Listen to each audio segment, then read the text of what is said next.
Okay. I am Adam Stallman, and I will be talking about Roman engineering.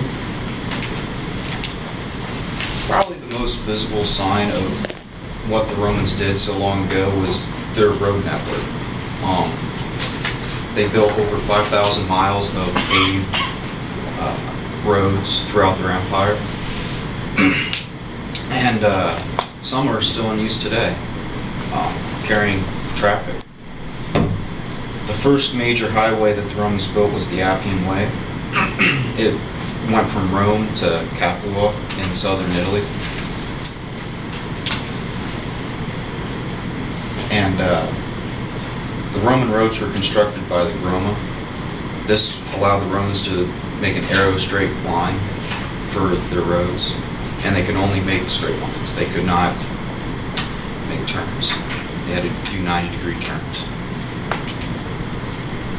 Another major engineering projects that the Romans did was the aqueducts. These supplied Roman cities with water.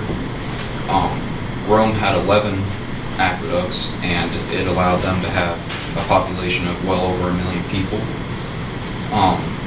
These aqueducts fed cisterns underneath the city and allowed them to build fountains and public baths for their population.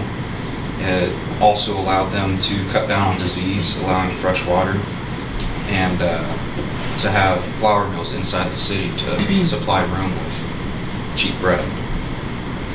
And a couple of them still work today, actually.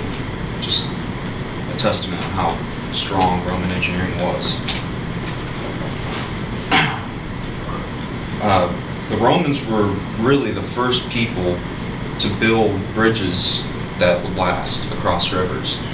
They used stone and cement to build the bridges.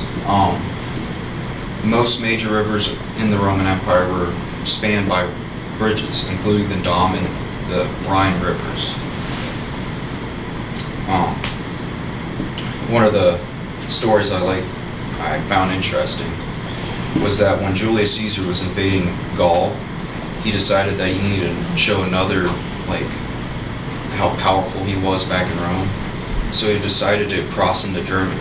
Well, he needed to cross the Rhine River to do that. And so he built a wooden bridge across the river within 2 weeks. And on seeing this bridge being built, the German army on the other side fled because they've never seen a bridge crossing that river before. And again, some are still in use today by traffic to cross rivers. Most of these achievements were only possible by Roman concrete. It was a major invention by them.